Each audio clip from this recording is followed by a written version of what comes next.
Norman, are you there? Oh, that was fascinating. Two old farts talking about cricket. Can you get anybody older to talk about cricket? Hey, you could have got Richie or somebody like that. Oh, yeah, I love Richie, don't you? You're both in your 70s and you're talking about cricket and rocking chairs. He's the last of the old four, isn't he, eh? Benno, Greg, and Laurie. You know, so you've got the last oldie to talk about cricket. Fascinating, John. We could sit here all day and listen to two old farts. Don't you? About the old days. Hey, listen, Norman. I don't mind talking to you, but don't use that language. I'd find that objectionable. Oh yeah. I'm sorry. I'm sorry I offended you, John. I'm just amazed that you're there on a Wednesday. You usually don't make it on a Wednesday. You usually have Wednesday off, don't you? No. 4 days a week. So you're only going to, Thursday off tomorrow or Friday? Which day are you going to have off? I haven't made up my mind yet, Norman. Yeah, I know you can't really make a whole week, can you? Yes, Norman, I was here for the whole week. I'm here. No, you weren't. Yes, no, you weren't. I'm here Norman, shut up. I'm here whenever I want to be here. Oh, yeah. No, what a great arrangement you've got, eh? Well, you bet I have. I've got a great arrangement. I've got a terrific boss. I've got fabulous people around me. I've got beautiful handmaidens, and the world is wonderful. Hey, when you don't come into work, do your handmaidens get a day off as well? No. Oh, they've got to come in, do they? And work for that other guy, that Star Wars guy, do they? Star Wars guy? Oh, his bloody Star Wars theme. He thinks he's up himself as well. Now, listen. Somebody there, please give you some more orange juice.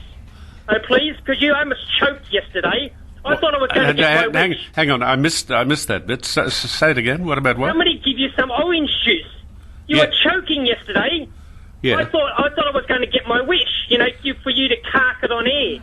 Oh, don't be nasty. What a hideous little creep you are. You sounded like you were choking, and I thought, oh, this is it. Now listen, I want to pull you up. You were so blatant yesterday, I couldn't believe it. You're food for comment. When you were mentioning the Red Lantern, was that your little arrangement, were you, when you went to the restaurant and they asked you to pay? You said, listen, I'll mention your restaurant on the radio program tomorrow, and that'll be all right, will it? That'll cover me. You finally went to a restaurant that they asked you to pay, did they? What a terrible little human being you are. No, that's the arrangement. Norman, I'm no longer a violent man, but I really would like to slap you right in the mouth. Hey, if you're denying this, how much was your bill? I don't know. No, you wouldn't know, would you? Because you didn't pay, did you? Yes, we did. Of course I paid, you idiot. Didn't. Oh, no, that's why you mentioned it on the air. That's why sure. Oh, we all believe that. Hang on. Out of the blue, you just mentioned. If I go, Red Lantern, I'll get a free meal, will I? Oh, Jesus, Norman, shut up. Would you like me to put the bill on Facebook so you can have a look at it? Yeah, how many thousands was it, John? Hey? I can't remember. I think the docket's at the office, so I can't tell you now. But was it a work expense? Was it a work expense? Was it? No. I bet you didn't pay for it. No. Oh yeah, that would have been good. Yeah. Norman, if you could just be quiet for a minute. The head handmaiden signed the bill because that's what she generally does, and she added an appropriate tip. And we can show you a copy of the receipt if you would really like to see it. But again, let me say, Norman, it's none of your bloody business. Because I don't believe you, John. Out of the blue, you start Do I care? Do I care, Norman? Do you think I really lose sleep over whether a little jerk like you believes me or not? A grubby little, bitter, twisted, screwed-up individual with a brain like a pea. Do you think I'm going to worry about whether you like me or dislike me? Do you think I'm going to worry about whether you believe me or disbelieve me? You are absolutely nothing in my life, Norman. And I would think you're probably nothing in the lives of most. Keep going, John, keep going. You were so senile. You had a senile moment yesterday. I was listening to you, and you went over the Greens and the Indonesian thing, and your little script you must have had written, because I heard you mention it, and then you went over it again. You said exactly the same words, so you must have been reading a script. Yeah, of course I was. Of course I was. I know. So you read it twice. You forgot you'd done it before. No. I meant to do it twice, and I'm going to do. In fact, you could ask the head handmaiden. I said to her yesterday, really, when we do a good editorial at the beginning of the program, I should repeat that editorial later in the program. Oh yeah. Oh, fascinating. And just do everything twice, John. You're talking about cats, and you're talking about Superman. Oh, geez, you're really going down the well, aren't you? You know, I'll tell you what. You really listen to the program. That's some kind of self-flagellation. You know, I mean, you know, do you get your rocks off or something, flagellating yourself, beating me around on the radio? Do you then go and have a good? Do you then go alone into the bathroom? How many weeks you got left, John, before the end of the year? I'm buggered if I know or care. Oh, no, here we go.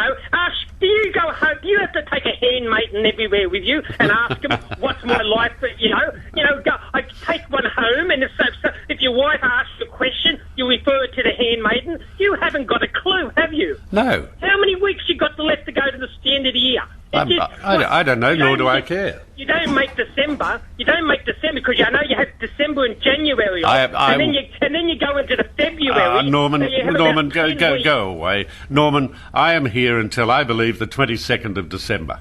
Oh, look, and here... 22nd of December, bull, 22nd of November.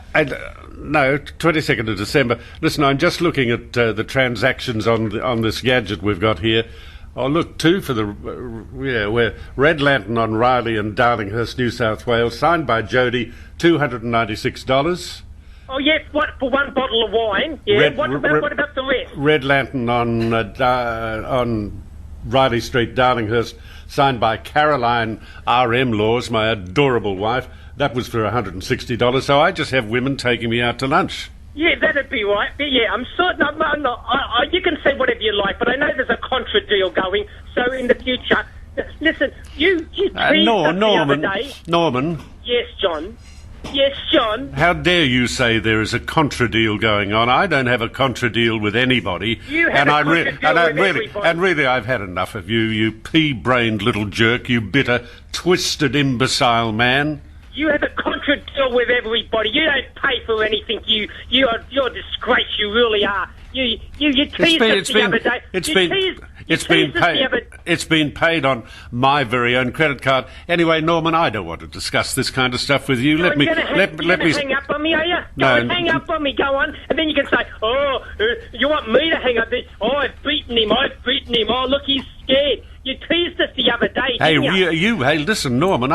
I thought you were a bit funny for a while. I thought you could be a bit amusing, as in funny.